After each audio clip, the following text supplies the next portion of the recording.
হ্যাঁ, 21 জুন পর্যন্ত না 21শে জুন পর্যন্ত এক্সটেন্ড করেছে, 18 তারিখে রেখেছে রেগুলার বেঞ্চে। আজকে মহামান্য প্রধান বিচারপতি না থাকার জন্য তার অ্যাসাইনমেন্ট যার ছিল ডিভিশন বেঞ্চ, মাননীয় বিচারপতি হরিশ টান্ডনজি এবং মাননীয় বিচারপতি হিরণময় ভট্টাচার্য, এদের বেঞ্চ এবং লাইফ প্রপার্টি মানুষের অগ্রাধিকার দিয়েছেন। এবং যে কমপ্লেনগুলো হয়েছে, রাজ্য জুড়ে প্রায় 10,000-এর মতো কমপ্লেন হয়েছে।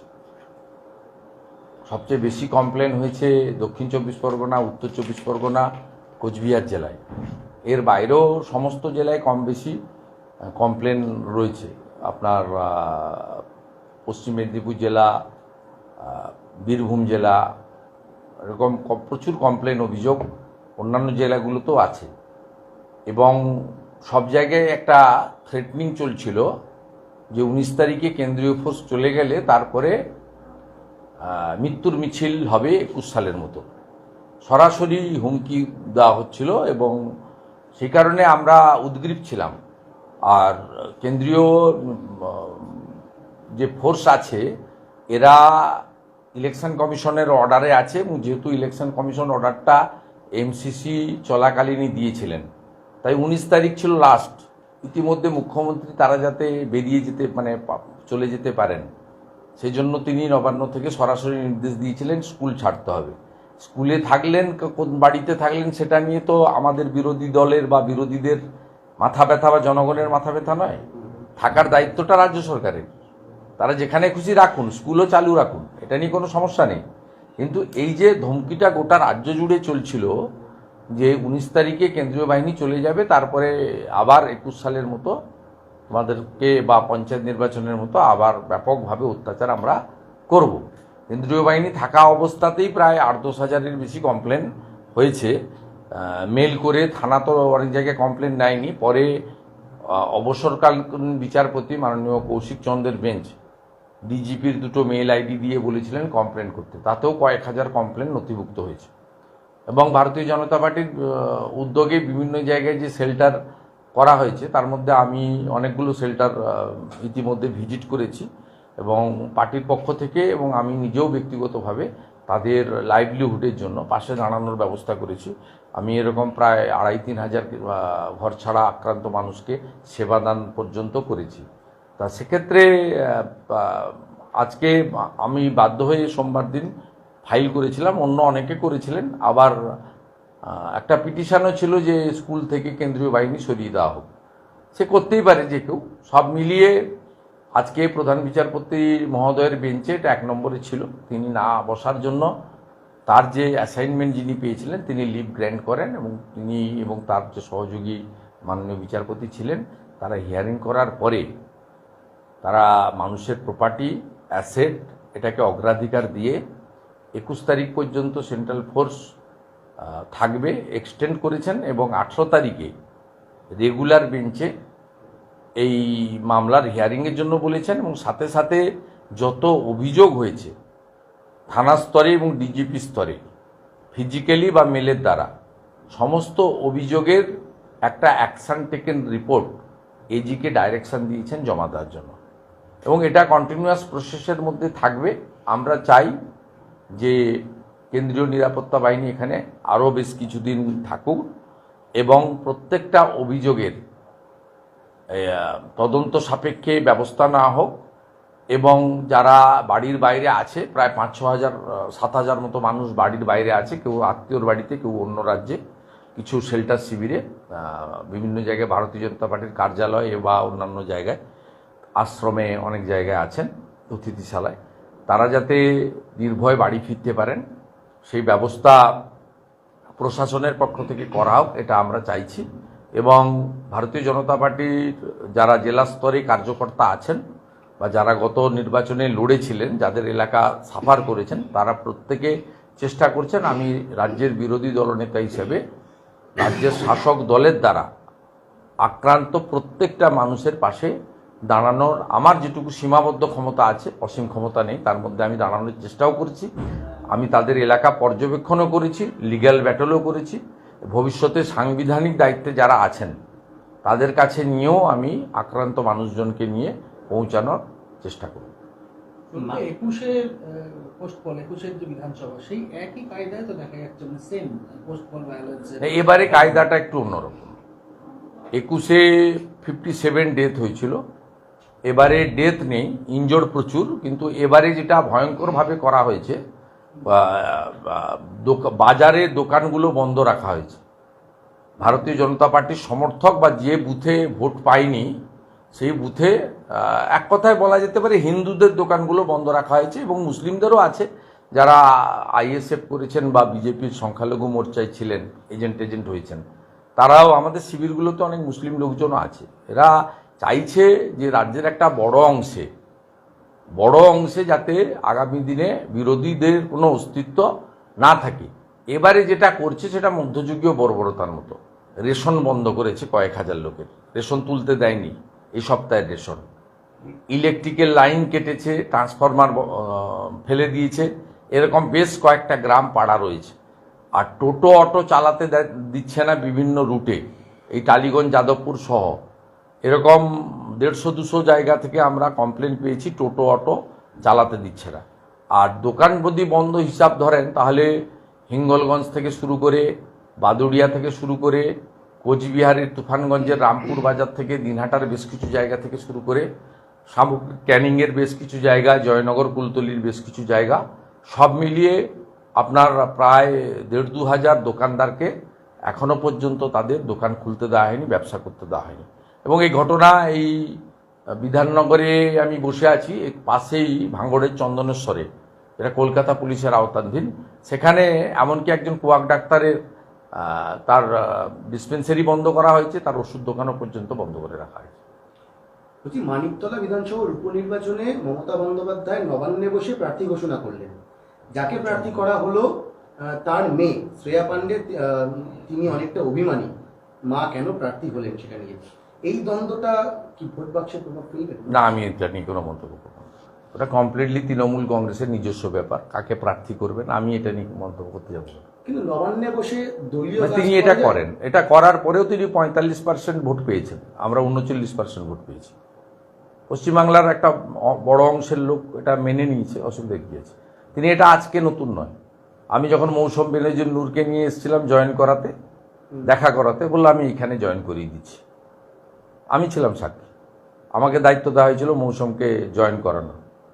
আমি দেখা করতে নিয়েছিলাম, আমি ভেবেছিলাম যে ওখানে দেখা করার পরে উনি সুব্রত বক্সিকে বলবেন যে তৃণমূল ভবনে জয়েন করাতে।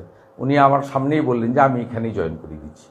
ওইখানে তিনি নিচে বেরোনোর সময় দাঁড়িয়ে হলো গনি খানের পরিবারের একজন সদস্য আমাদের দলে এলেন। আগে আবু হাসেম খান চৌধুরী ছিলেন, লেবুবাবু, আরেকজনকে আমরা পেলাম, আমরা শক্তিশালী হলাম। তো এটা উনি করেন এবং পশ্চিমবাংলার লোক এটা মেনে নিয়েছে। মেনে নিয়ে ওনাকে ভোট দেন অনেকে দেন না, অনেকে ভোট দেন। অতএব এটা যখন মানুষ মেনে নিয়েছে তখন এটা নিয়ে আমার আর সমালোচনার ব্যাপার কিছু। শুভেন্দুদা, গতকালকে আরেকটি নজিরবিহীন ঘটনা দেখা গেল। তিনি প্রশাসনিক বৈঠক করলেন মমতা বন্দ্যোপাধ্যায়। সেখানে মূলত দুটি তার উদ্বেগের প্রশ্ন। একটি প্রশ্ন হচ্ছে যে তার বৈঠকের সব তথ্য বাইরে পাচার হয়ে যাচ্ছে, আমার কাছে আছে, অন্যদের কাছে আছে, এখনো আছে। উনি ভাবছেন না 29-12 হয়েছে বা উনি 45%, আমরা 39% ভোট পেয়েছি, থামেনি, এখনো আসছে। ওনার মিটিংয়ে যা যা হয়েছে সব আমি জানি। আর একটা কাঁথি যেহেতু আপনার ঠিকানা, সেই সময় কাঁথিতে আমি একা থাকি না, কাঁথিতে আরো অনেক লোকজন থাকে। তা উনি উনার একজন রাষ্ট্রমন্ত্রী ওখানে থাকেন। উনি যেদিন বলবেন আমার কাছে যায় সেদিন আমি উত্তর দেবো। তা উনি ক্লিয়ার করে বলুন। তিনি জানেন না মনে হয় যে ওনার যা বিদ্যা বুদ্ধি, উনি তো নিম্ন মেধার। কাঁথির লোকজন পড়াশোনায় অনেক হাই কোয়ালিটির। ওখানে বাড়িতে বাড়িতে গ্র্যাজুয়েট পাবেন, মাস্টার ডিগ্রি পাবেন। কাঁথির রাধা বিনোদ নাথ সহ অনেকেই ইউরোপে থাকেন, পড়াশোনা মানে পড়ান, লেকচারার। অনেক ডাক্তার বিদেশে থাকেন।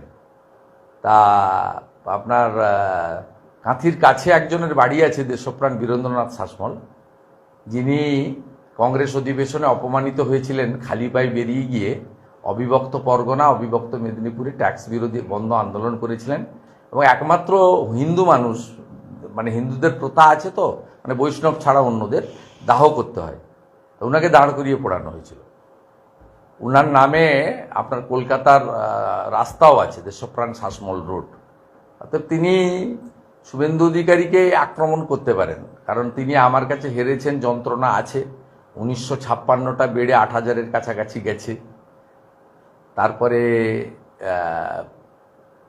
আমার জেলাতে কার্যত শূন্য করে দিয়েছি উনার পার্টিকে আমি। 16টার মধ্যে 15টা বিধানসভায় লিড আছে। তা সব মিলিয়ে উনি কিছুতেই না পারছেন ভোটে আমাকে হারাতে, না পারছেন ব্যক্তিগতভাবে আমাকে থামাতে। এই কারণে উনি রাগ, হিংসা আর প্রতিহিংসার বশবর্তী হয়ে এগুলো করছেন। কিন্তু কাঁথিকে দয়া করে অপমান করবেন না।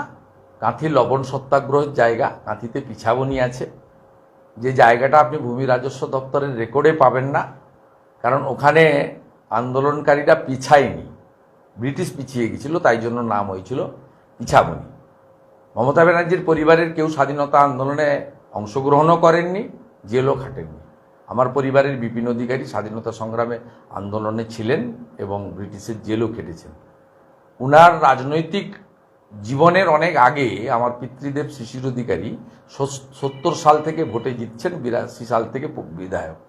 তা স্বাভাবিকভাবে তিনি এই ধরনের কথাবার্তাগুলো যত বলবেন তত অন্তত আমার এলাকাতে উনি নিশ্চিহ্ন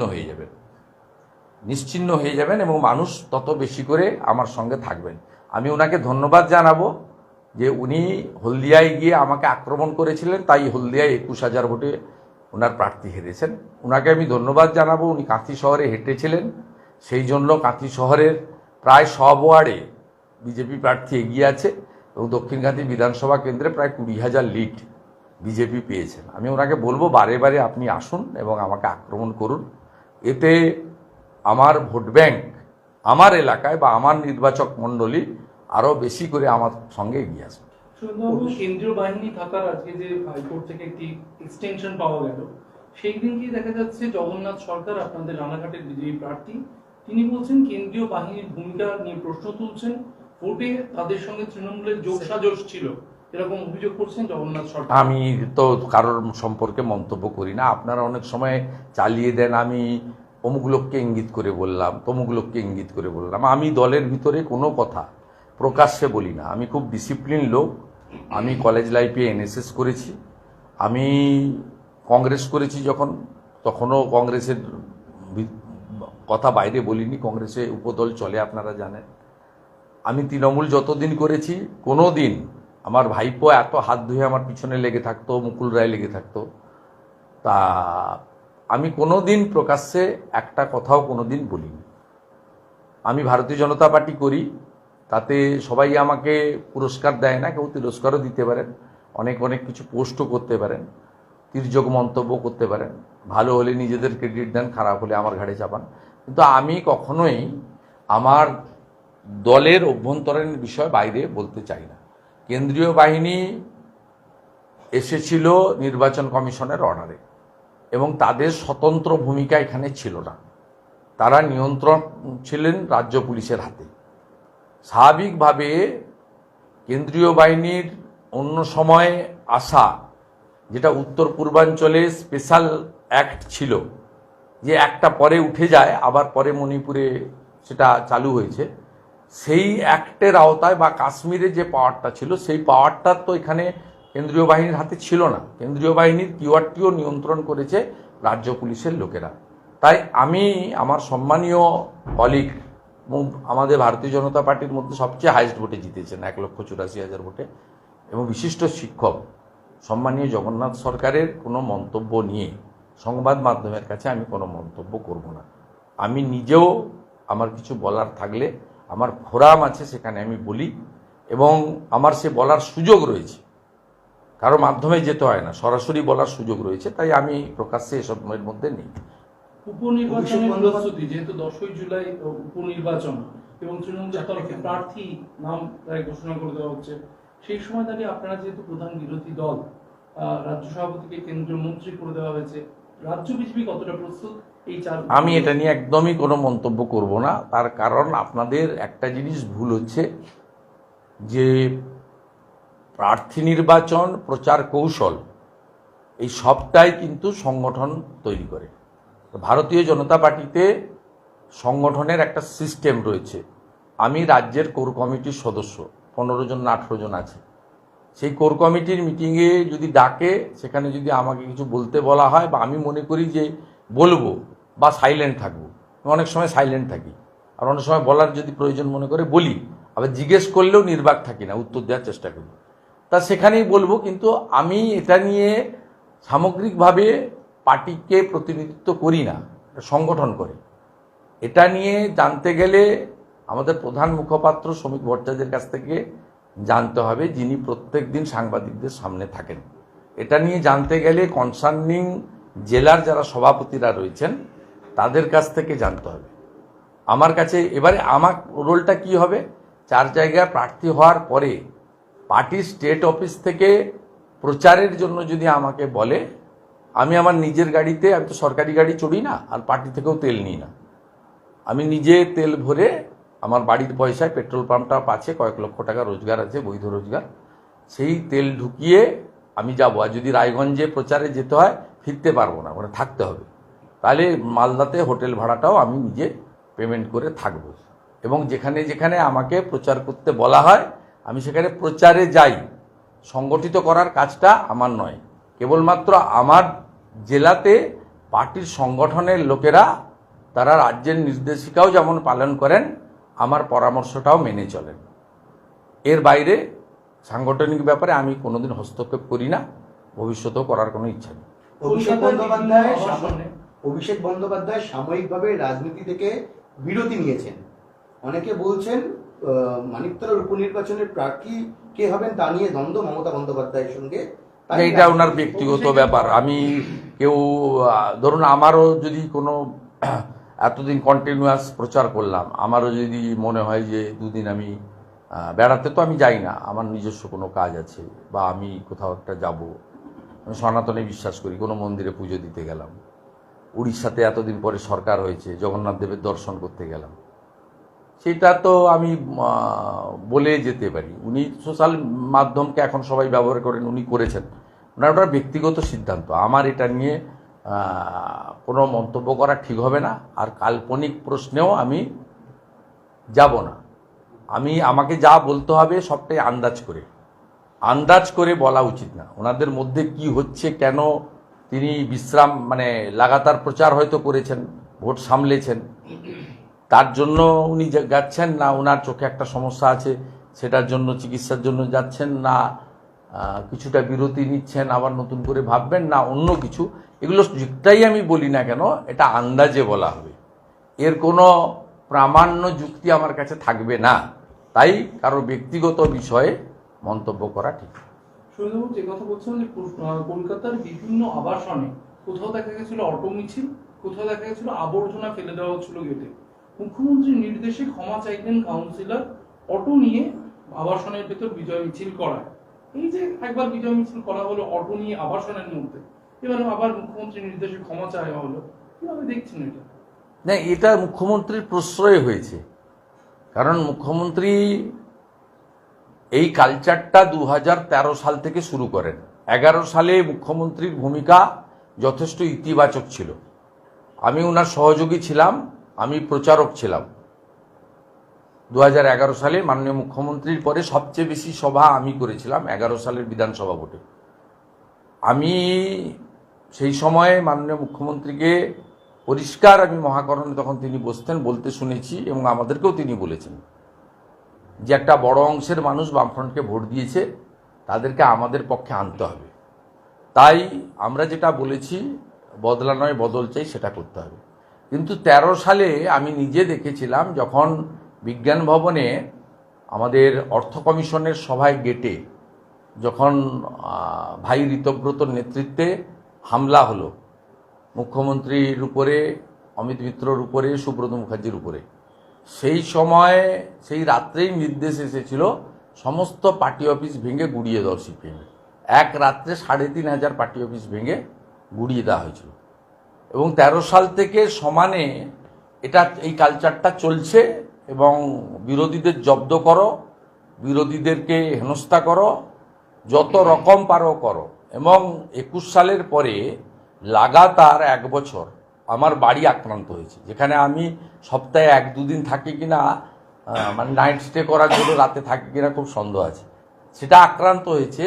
এবং আমার মা বাবা সিনিয়র সিটিজেন, তারা ভীষণভাবে আক্রান্ত হয়েছেন। সারা রাত্রি ওই ডিজে বক্স বাজানো হয়েছে এবং আমি বাধ্য হয়ে কলকাতা হাইকোর্টের হস্তক্ষেপ এনে যে 500 মিটার পর্যন্ত ওই সমস্ত ব্যান্ড বা স্বাভাবিক সুস্থ জীবনযাপন করার জন্য 87 বছরের ফাদার এবং 76 ইয়ার্স ওল্ড মাদার, তাদেরকে সেভ করার জন্য, মানে শান্তিতে থাকার জন্য আমাকে ব্যবস্থা নিতে হয়েছে। আমি নিজেও ফিল করেছি, আমি নিজেও আক্রান্ত। এবং যেভাবে নির্বাচনে 6ষ্ঠ দফার ভোটের আগে কোলাঘাটে আমার রেন্টাল হাউসে without the concurrence of the ECI এবং আপনার ভিডিওগ্রাফি না নিয়ে আক্রমণ করেছেন অ্যাডিশনাল এসপি নিখিল আগরওয়ালের নেতৃত্বে, তাতে তো আমি নিজেই আক্রান্ত হয়েছি। এবং 7-8 জায়গায় আমাকে অবস্ট্রাকশন করা হয়েছে যাতে আমি মিটিংয়ে পৌঁছাতে না পারি। কেশপুরে করা হয়েছে, জীবনতলার আগে পরে নাগরতলা বলে একটা জায়গা আছে ভাঙড় রাস্তায়, সেখানে করা হয়েছে। এরকম অনেকগুলো উদাহরণ রয়েছে। তো এই কালচারটা মমতা ব্যানার্জিরই কালচার, তিনি এইটা করিয়েছেন এবং করে শিক্ষা দিয়ে পরে আবার নিজের ইমেজ সেভ করার জন্য করেছেন। যেহেতু কলকাতার মতো জায়গায় ঘটেছে, আপনাদের ইলেকট্রনিক্স মিডিয়া এটাকে ধরে ফেলেছেন, তাই করেছেন। আমি আপনাদেরকে বলবো, তুফানগঞ্জ বিধানসভার রামপুর বলে একটা বাজার আছে। রামপুর বাজার কেন আজকে 7 দিন ধরে দোকান বন্ধ? আপনি কি ছবি করুন না, কেন অসংখ্য দোকান মিনাখাতে, বাদুড়িয়াতে বন্ধ করে রাখা হয়েছে? আপনি খোঁজ নেন। কেন তফসিলি মোর্চার নেতা সঞ্জয় নায়কের বাড়ি সম্পূর্ণ ভাঙচুর করে দেওয়া হয়েছে? সেটা গিয়ে খোঁজ নেন। কেন ঘাটালের মনসুখাতে আমাদের দুটো চায়ের দোকান, সেখানে ভারতীয় জনতা পার্টির লোকেরা বসে আড্ডা মারত, চা খেত, পুড়িয়ে দেওয়া হয়েছে গরিব মানুষের চায়ের দোকান। সেগুলো তো আপনারা ছবি তুলতে পারেননি বা পাননি হয়তো খবর, তাই সেখানে মুখ্যমন্ত্রী এই ঘরপোড়া লোকের ক্ষতিপূরণও পাঠাননি বা দোকানগুলো তালা খোলারও ব্যবস্থা করেননি। যেহেতু কলকাতা, এবং কলকাতাতে উনি ওয়ার্ড ভিত্তিক দেখেছেন বিপর্যয় আসন্ন, উনি ছাপ্পা মেরে 54,000 ভোটে প্রিয়াঙ্কা টেবরিয়ালকে হারিয়েছিলেন। সেই ভবানীপুর বিধানসভায় মাত্র 7,000 লিড হয়েছে। তাও মুসলিমরা যদি চেতলাতে ভোট না দিত 2টো ওয়ার্ডে, উনি মাইনাস হয়ে গেছিলেন। 9টা ওয়ার্ডের মধ্যে 6টা ওয়ার্ডে উনি হেরেছেন নিজের কেন্দ্রে। এবং যে কেন্দ্রে 21-এর বিধানসভায় রুদ্রনীল ঘোষ 25,000 ভোটে হেরেছিল মাননীয় শোভন দেব চট্টোপাধ্যায়ের কাছে, সেই কেন্দ্রে উনি উপনির্বাচনে 54,000 ভোটে জিতেছিলেন। সেই কেন্দ্রে 7,000 ভোট মাত্র লিড পেয়েছেন সম্মানীয় মালা রায়। এবং মুখ্যমন্ত্রী নিজের জায়গায় লস করেছেন। কলকাতাতে জোড়াসাঁকোতে বিজেপির লিড, শ্যামপুকুরে বিজেপির লিড, মানিকতলাতে সামান্য 3-4 হাজারের গ্যাপ, বেলগাছিয়া তো সামান্য গ্যাপ, রাসবিহারীতে 1,000 ভোটের গ্যাপ। এতে কলকাতার ওয়ার্ডগুলোর সমীক্ষা দেখলে আপনি দেখবেন একটা বড় অংশের, বিরাট অংশের ওয়ার্ডে সেখানে তৃণমূল কংগ্রেস হেরে গেছে।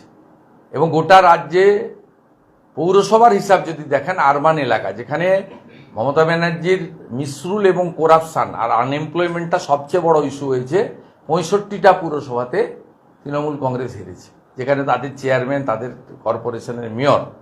তাই মমতা ব্যানার্জি কলকাতার আবাসনের এই ঘটনাটাকে তিনি তার ড্যামেজ হয়েছে মনে করেছেন, ড্যামেজ রিপেয়ারিং করার জন্য কাউন্সিলরকে পাঠিয়ে ক্ষমা চেয়েছে।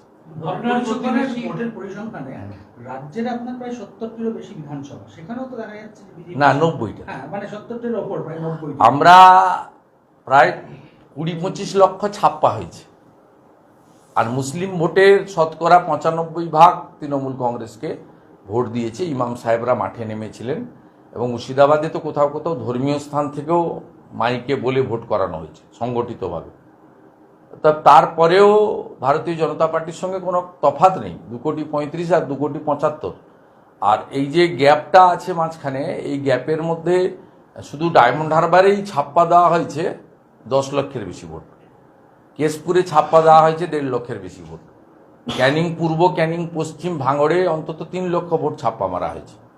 এরকম গোটা রাজ্যে হিসাব করলে যে অন্তত 25 লক্ষ ভোট ছাপ্পা দেওয়া হয়েছে, অন্তত 15 থেকে 20 লক্ষ হিন্দু ভোটারকে ভোট দিতে দেওয়া হয়নি, আটকে দেওয়া হয়েছে। এই অসংখ্য গ্রাম আছে, আপনি যদি কালকে ক্যামেরা নিয়ে যান, গ্রামের লোক বলে দেবে যে আমরা ভোট দিতে পারিনি।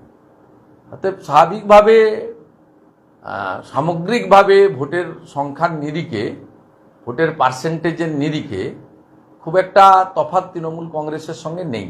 আমি আবারও বলি, এই 12টা যদি 21 হতো, নিশ্চিতভাবে সব বিজেপি কর্মীরা খুশি হতো। সেই জায়গাটা ছিল আরামবাগ থেকে শুরু করে, মেদিনীপুর থেকে শুরু করে, আপনার বাঁকুড়া থেকে শুরু করে, কোচবিহার থেকে শুরু করে, এই আসনগুলোর ফল যদি দেখেন 2%-এর কম হেরফের হয়েছে।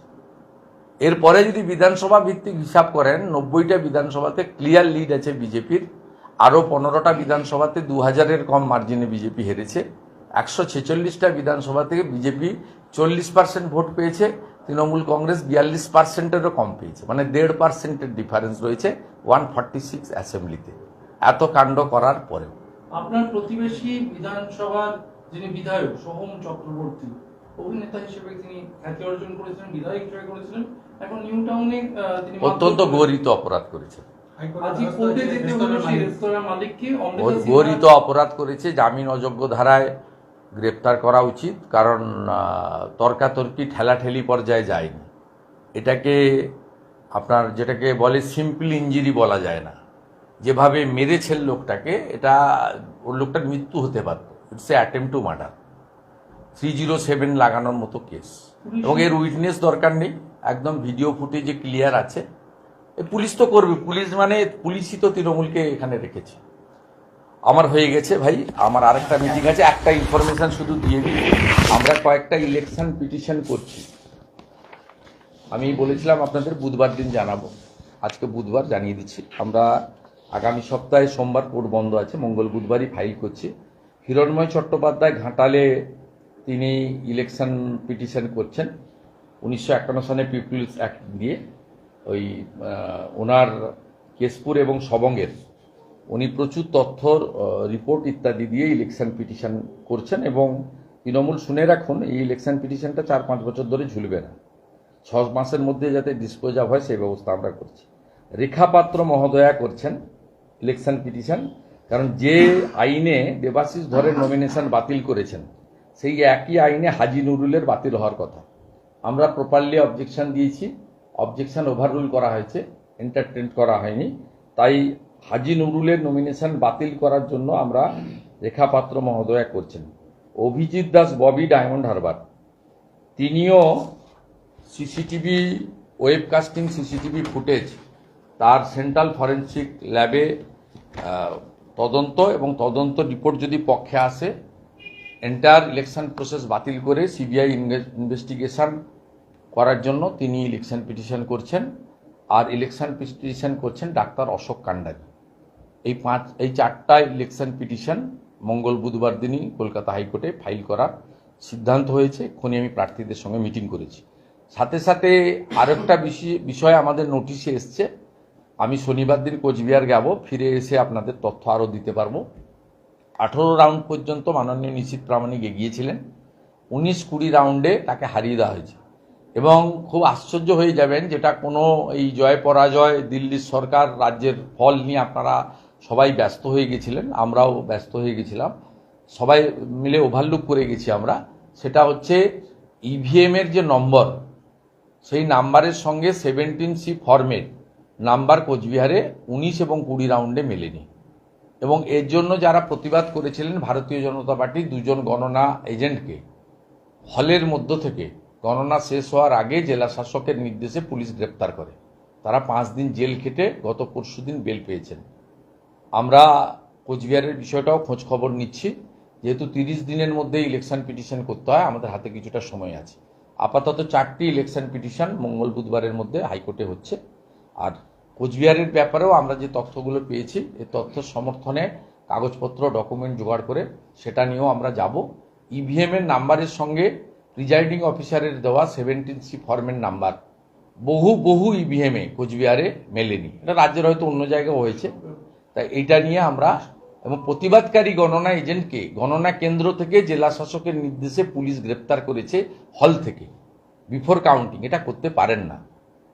যাদের গ্রেপ্তার করেছে তাদের পরিবার, তাদেরকে দিয়ে রিটও করাবো কলকাতা হাইকোর্টে, এবং ইলেকশন পিটিশনের জন্য নিশীথ প্রামাণিক মহোদয়কে আমি বলেছি, তিনি যা যদি মনে করেন তিনিও এগোবেন, আর বাকিটা আমি শনিবার গেলে ওখানে কথা বলবো। অশোক কান্ডারির অভিযোগ কি? অশোক কান্ডারির অভিযোগও same, CCTV footage, web casting, এবং একই ব্যক্তি ভোট দিয়েছেন, এবং যেখানে থাম্ব ইমপ্রেশন নেওয়া হয়েছে ওই সিগনেচার বা থাম্ব ইমপ্রেশনকে ফরেন্সিক করার জন্য তিনি চেয়েছেন। কারণ ক্যানিং পূর্ব পশ্চিমে ক্যানিংয়ে ব্যাপকভাবে জাল ভোট দেওয়া হয়েছে, ব্যাপকভাবে 1,70,000 60,000 করে এক একটা সিটে লিড হয়েছে। বাসন্তীর বড় অংশে করেছে। দাদা, চারটে কেন্দ্রে সিল হয়ে গেছে দাদা, চারটে কেন্দ্রে। 4টে কেন্দ্রে আমরা আজ কাগজ রেডি করে ফেলেছি উইথ ডকুমেন্ট। মমতা ব্যানার্জি যেমন আমার বিরুদ্ধে কেস করেছেন কোনো ডকুমেন্ট ছাড়া, 3.5 বছর হয়ে গেছে, কোনো ডকুমেন্ট নেই, তিনি কানে শুনে করে দিয়েছেন। আমরা সব ডকুমেন্ট, ভিডিও ফুটেজ, তথ্য দিয়ে করেছি, এবং প্রিজাইডিং অফিসাররাও অনেকে কমপ্লেন লিখে দিয়ে গেছেন, যা যা হয়েছে তারা দেখেছেন। আর আমাদের ডায়মন্ড হারবারে এবং কেশপুরে আমরা প্রচুর ভিডিও ফুটেজ পেয়েছি। আর রেখাপাত্রর ইস্যুটা তো কোনো বিষয়ই নয়, কারণ সেটা আইনে পরিষ্কার লেখা আছে যে before submit of the nomination NOC দিতে হবে। সেম গ্রাউন্ডে দেবাশিস ধরের নমিনেশন বাতিল করেছেন, আর সেম গ্রাউন্ডে প্রপার টাইমে, ডিউ টাইমে, ডিউরিং স্কুটিনি অবজেকশন দেওয়ার পরেও হাজি নুরুলের নমিনেশন রেখে দিয়েছেন। হাজি নুরুলের নমিনেশন থাকবে না, থাকতে পারে না, আইনে একদম পরিষ্কার লেখা আছে। দাদা, একটা এই রাজনীতির বাদ দিয়ে অন্য প্রসঙ্গ, নিট পরীক্ষা, নিট ইউজি, মানে মেডিকেলের স্নাতক স্তরে যে প্রবেশিকা পরীক্ষা, সেটা নিয়ে একটা অভিযোগ আসছে। সুপ্রিম কোর্টে মামলা দায়ের হয়েছে। পরীক্ষার্থীদের একটা বড় অংশ তারা বলছে আরেকবার দরকারে পরীক্ষা নেওয়া হোক স্বচ্ছতা বজায় রাখার জন্য, কারণ এটা জীবনের অন্যতম বড় একটা পরীক্ষা। আপনার অভিমত কি? আমি না জেনে বলবো না, আমি শুনলাম আপনার কাছ থেকে প্রথম। আমি মাননীয় শিক্ষামন্ত্রী ধর্মেন্দ্র প্রধানের সঙ্গে আমার খুব ঘনিষ্ঠ যোগাযোগ আছে, আমরা দু ভাই। নন্দীগ্রামের নির্বাচনে উনি আমাকে থেকে সাহায্য করেছেন। আমি ওনাকে ফোন করবো একবার, উনি আজকে ব্যস্ত ছিলেন, উড়িষ্যায় সরকার হলো, কালকে ফোন করে জেনে দেখছেন। নিটটা নিয়ে হ্যাঁ, আমাকে জানতে হবে, না জেনে শুনেই বলবো না। কানে হাত দিতে হয় আগে, টাকের পিছনে ছুটতে নেই। চা কফি হয়ে গেছে?